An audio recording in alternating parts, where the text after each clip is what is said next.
All right, and we're back. Alright, so in South Carolina's succeeding letter, it shows that each colony became and was recognized by the mother country as a free, sovereign, and independent state. After reading this, I thought, yes, they're independent, but to own slaves is a different story. Like, to think that their freedom means that they can do anything they want, like citizens still have laws that they have to follow, even though we're independent and free. Um, and I just thought that was pretty crazy. All I thought that. Yeah, to add on to that, I forgot which letter it was, but one of the letters tried to explain that God somehow, like, deemed that all Africans were meant to be slaves for eternity. Like, I think they used some slave that was, like, I don't remember what it was, but, like, yeah, I think that's just, like, I think it's just, like, an explanation to try to persuade people who don't, maybe in the South, that don't agree with them, because it's not like all the South wanted to secede, because not all Southerners are being are like getting helped by slavery. So I think that they're just trying to persuade the other Southerners to secede from the Union. And that idea of like God saying like the Africans were meant to be slaves kind of like overran the South in a way, because in Frederick Douglass, when he was like trying to tell his actual master, I guess, that he was getting whipped and like being abused by I guess his other master, the Master Thomas said he ridiculed the idea and that there was any danger of Mr. Covey's killing me, which basically meant like they didn't really care that one of the slaves died, and they didn't believe anything that they said. Yeah, I think it's actually kind of similar to the Crucible, with people using like religion to justify it.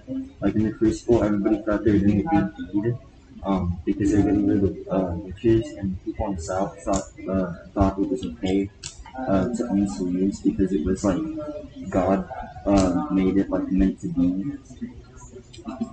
Yeah, and then going back to the Frederick Douglass thing, I think it was like they justified it through religion, but in Frederick Douglass's story, he kind of shows that through breaking them, they kind of made him unbreakable, because after he got the root from the old guy, and after he had already been broken in body, soul, and spirit, and then it says his natural elasticity was crushed, he kind of like stops caring what happens to him, and then he just like I think he beats up his owner, and he just stops caring and finds his own freedom too. Do you guys want to transition to all that? Sure, yeah. I was actually hoping. Sorry about this. I just have one question on like romanticism, like starting with like one of the story, like the Devil and Tom Walker. So do you mind if I just kill that question real quick? Yeah.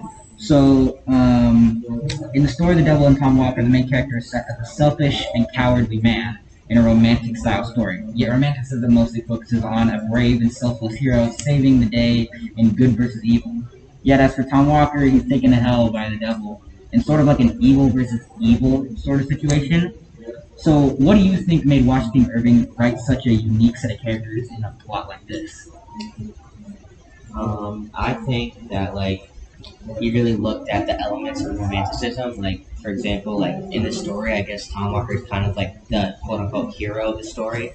Like some of the elements of romanticism are someone who loves nature and he distrusts the town life, which that kind of relates to this story because he trusts this random guy that has supernatural powers to give him money for his life in town, which then he has to be a slave trader, but yeah, so he also does that, and also has a sense of honor based on his ideas. Because, like, for example, when his wife went missing, he did not like his wife. So when she died, and the apron was there with her partner, he was more worried about a materialistic thing than his actual wife.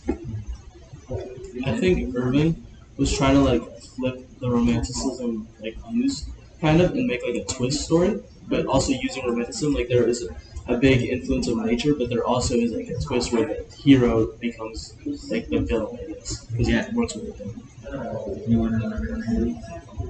Alright, I'll go. I think that like in Irving's story, you kind of contrast them so much that the devil like kind of becomes the good guy because he serves justice at the end when he like throws Tom on the horse. I can't remember what it said, but he threw Tom on the horse like a little kid and then brought him to hell. And he's kind of like the romantic good that's always done in the end. So somehow he becomes the good guy throughout the story. And like Keone said, there's a lot of elements of nature, like talking about the trees and how like gray it was in the forest and how there wasn't any sunlight even though it was daytime.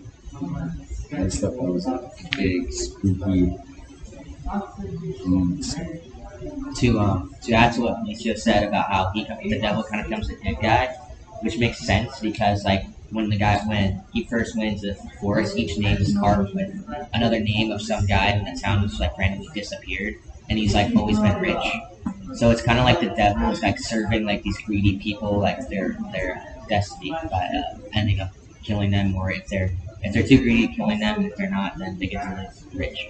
Do you think he was ever worried about like when he saw that? Do you think he was ever worried that maybe he's next because he sees like all the people and he puts two and two together and like this is just a random spot that he's come to in the forest, tapping on like the naturalism aspect, like where it kind of puts in a worry to himself. Yeah, and the whole point is like he's literally talking about himself in third person, which is like basically naturalism. Like you're just giving out what is happening word for word. And the devil was like supposed to be the old man, right? So that's like his symbolism, transformation, and that itself is like realism because that's To answer Zach's question, I think that his greediness really pushes his I don't know what the word is for it, but like he doesn't care about anything. He just tunnel visions on greed and money. Yeah, I guess so. Because like if you didn't really care about like money and he was going to the forest and he sees the names of people carved that are dead, he would like probably have like an idea like, no, this is not probably not a good place to go. But he wants money so bad that he pushes through all that just to get what he wants. Yeah, he becomes like blind to the fact that everyone who's rich probably got the money from the beggar who's disappeared. Yeah, I agree with that because at the beginning of the story, Tom Walker was described as such like extreme packages for being like greedy, and just like a bad person in general. That he isn't like steered away by all these like really bad signs. Because he wants more. Speaking of bad signs, I just want to take a little trip to Edgar Allan Poe's story of the Red Death. And in the story of the Red Death, it goes around the country killing people and giving them like a horrific and gruesome fate, like a bunch of blood and whatnot. And in the story, the prince tries to escape the disease by hiding away his castle with all his close friends.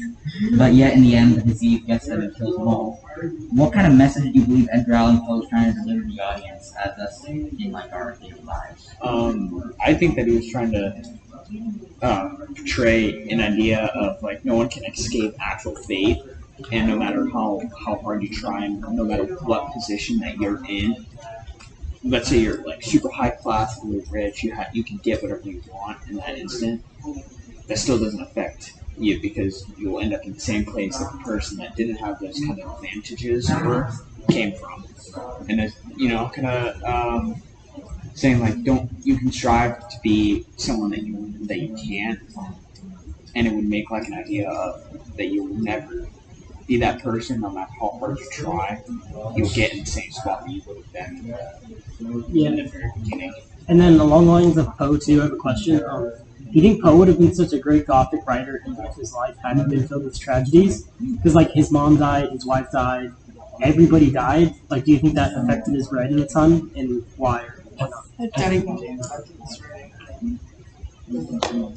I think it definitely did because he experienced all the like sacrifice and joy that he would hit rock bottom and he didn't really know what else to do besides what he felt. And so when he put that on paper, that's what the whole documentary came from. Yeah, I agree. I think, like for example, Frederick Douglass, his story is so like it's like so good because it's his own experience and he knows exactly every part of his own story. And I think that a lot of writers they write about their own self experiences. So like by Edgar Allan Poe, like experiencing all this death, it just makes sense that he was writing a lot about death.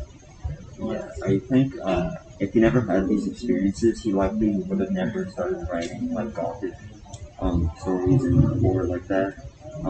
He could have been a like great writer, writing different kinds of stories, but it probably wouldn't be. You want to elaborate on that? Oh yeah. So I think it definitely impacted him because like growing up, whatever you know now is because of your childhood, whatever you were like whatever you're taught. Like the person you know now, the Yeah. person that you are now, is built upon what you've experienced. You know, the traumatic times. All the trauma he went through helped him become the writer he is today. Yeah. I also think it makes sense because during this time period, it wasn't like there's a lot of super popular Gothic writers. For today, there's so many like parts of literature that you could write about. He like really made up his own type of literature with Gothic, with like how he wrote. So like by him experiencing all his death, like he pretty much created a new type of literature. I feel like Poe is really just like writing his emotions rather than like making something up because he like lived through it through his like environment growing up and stuff. Yeah. I feel like not all like traumatization as well as like the fact that like his mom and his wife both died at the exact same disease, the exact same age. It really like put a mental strain on him, and when he put two together, he was like thinking he was cursed almost, and like him like experiencing that like gave him a lot more incentive, like how you were saying to write about his stories in real life. I feel like I have a lot of inspiration. To be more, I guess, positive about it, it also that like the whole experience kind of did shape his career, like we said, and so that did give him a lot of success and like influence upon America as a whole, just because he created that. So to transition to another type of American literature this time, realism is really shown through Owl Creek Bridge, which explains a man who makes an escape plan, but in the end he ends up dying to the same thing that was told in the beginning of the story. How do you guys see realism shown in the story? I think the parallel of like him imagining his escape, and then like revealing that he actually died, really makes it like shows the realism elements because what he's like imagining would be like what would happen if it was a romantic story, where he makes his like big escape. But with the more like realistic tones that are less like I guess flashy than romanticism, it shows like what would actually happen and he just ends up getting killed. Yeah, and then sorry, do you want to ask your question? I know you had one about the end. Nah, it's pretty much already been answered. So what were you gonna say? I was gonna say that like in Owl Creek Bridge too, for elements of romanticism, like the whole time that it's happening in his head, and he's walking through the forest, he's escaping back home. It's kind of like a good ending, like romanticism would be, but then it gets cut off with him getting hanged, which is kind of an element of realism too, because it's just giving you the whole truth of like what happened. Or anybody else like to elaborate, or would you like to start a new question? Have like a transition maybe? How do you guys think naturalism influences the mystery of heroism? There was a story about the soldier that risked his life to get a bucket of water, and then in the end, the guys that were joking around and spilling the bucket, and he did that for nothing. So how do you guys think that naturalism influenced that story? I think naturalism influenced it because it's kind of like in the story. I can't remember the exact quote or anything, but it kind of contrasts the beauty of the meadow and the plains and nature with like the goriness of war and everything. And it also romanticizes him just getting a bucket of water, which wouldn't be that insane often. But in the story, it's amazing because he sacrifices it for the guy that's dying. Yeah. Like that quote, it was for the little meadow which intervened with now suffering a terrible onslaught of shells. Its green and beautiful calm had vanished utterly. So that kind of like explains like the goriness of like the realities of war. So it also does have some aspects of realism too. Yeah, like and back to like saying how he got a whole bucket of water for nothing, and like how those guys were just joking around. It's like saying how you can like try, but then like people will knock you down eventually. But it's him trying to do the right thing for the like man who was dying. It showed his true intention, and it made like his effort even more valuable than like just him trying to get a bucket of water. Yeah, I also think that and like it's like also like more like naturalistic because like naturalism it really like influences like there's not a hero, like there's no heroes because like in the end his idea of getting water for like his comrades is like heroic, but in the end it's all for nothing. So that heroic act does not make him a hero because in the end it doesn't do anything. Yeah, thinking about it like in a more positive way, he was thinking of himself as a hero, just as a simple task is just getting water and trying to give it to someone who's just starving. Yeah, because in the beginning wasn't he like pretty greedy, and then the whole point is just that he worked on himself and did it for himself.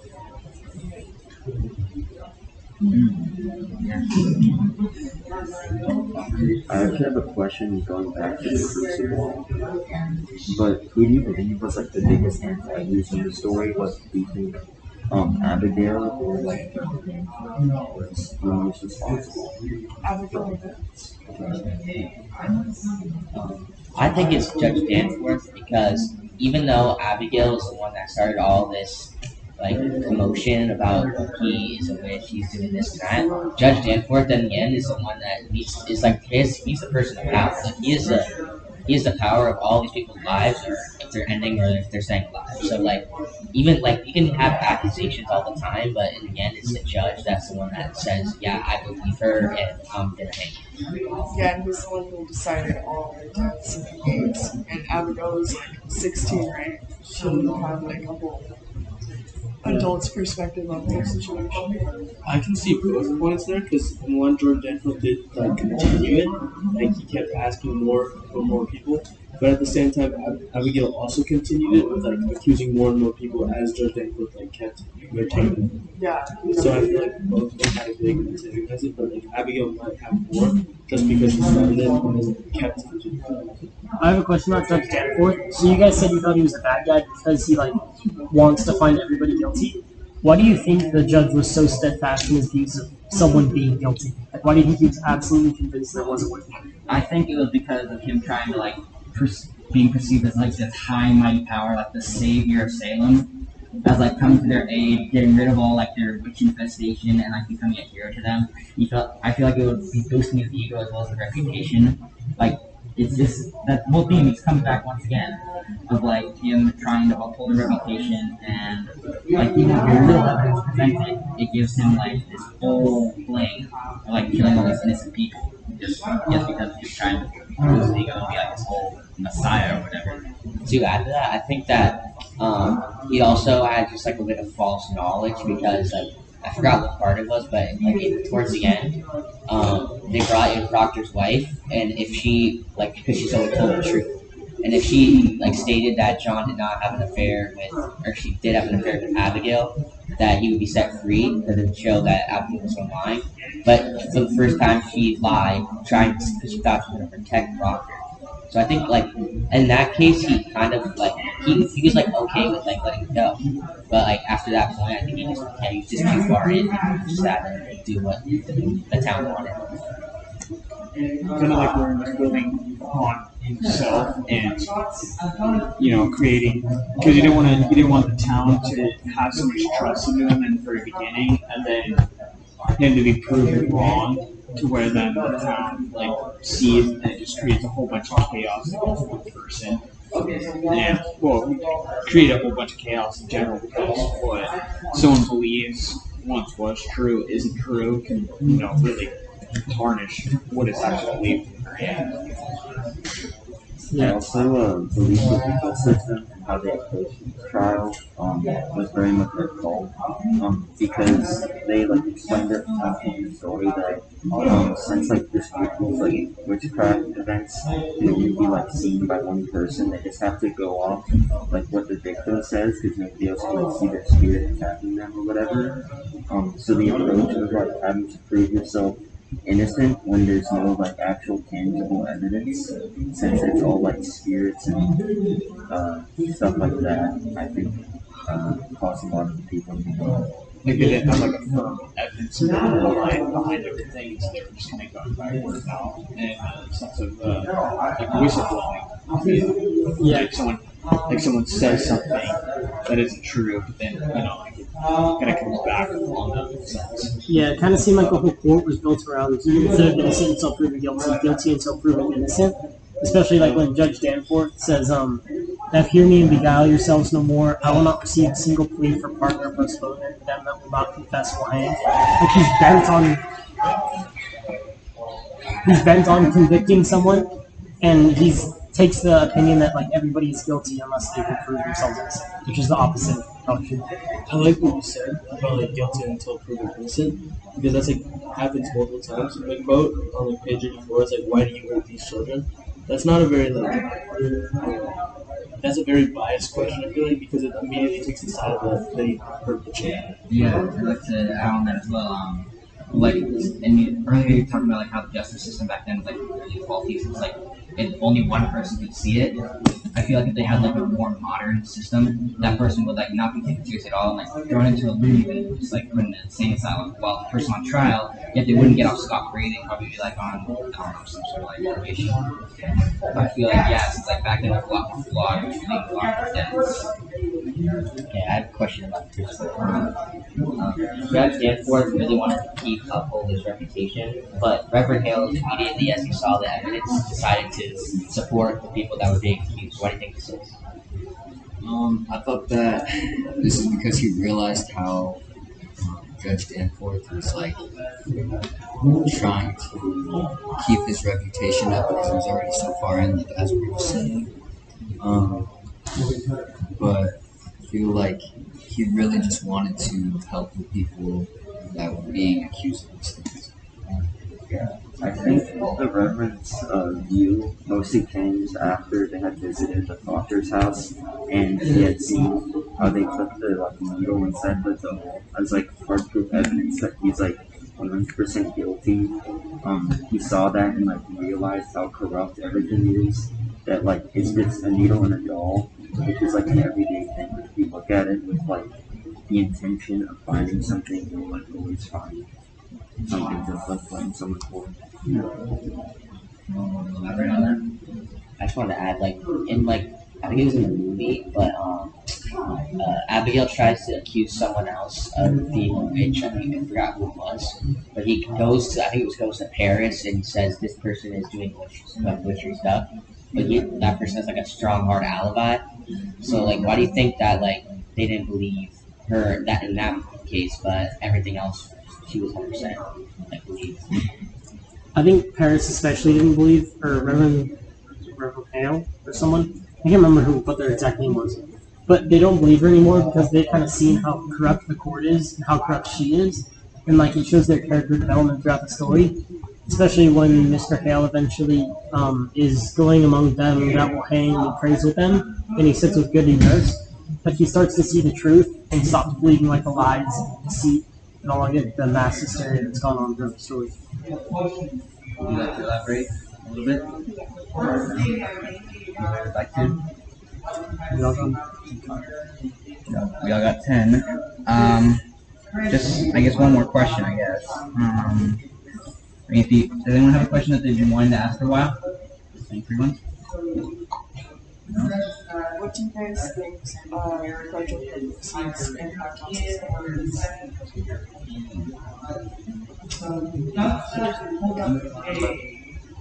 I guess I'll go. I feel like the impact on society is like more like giving an uplifting spirit to those slaves who like were trapped, feeling like they have nowhere to go, or then that they had seen him like just completely broken, but like put together again, and like just have no disregard for anything, and just like literally coming off against a slave owner. I feel like that gave them a lot of hope and a lot of inspiration to try to like escape and like get their own freedom. And gave a lot more African American people the drive to like go to the Civil War as well. Yeah, and that like and that like gave motivation to other slaves, like to I think Bill was it when Frederick Douglass was like getting whipped on the ground and the master was like trying to get Bill to help. He wouldn't do that because he's seen like Frederick Douglass do what he has. Like he was scared that his slave owner was going to beat him if he checked on him.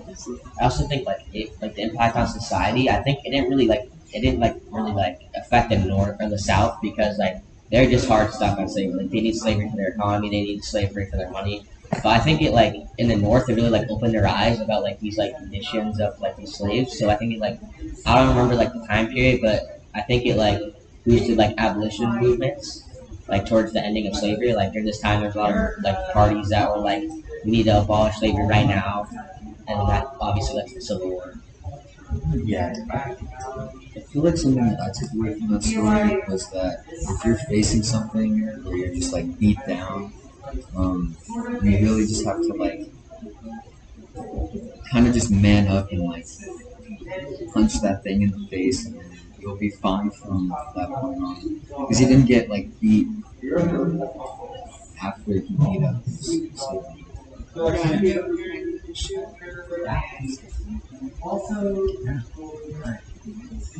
Further discussion? And that's it. All right. Good job, ladies and Ciao, gentlemen. guys.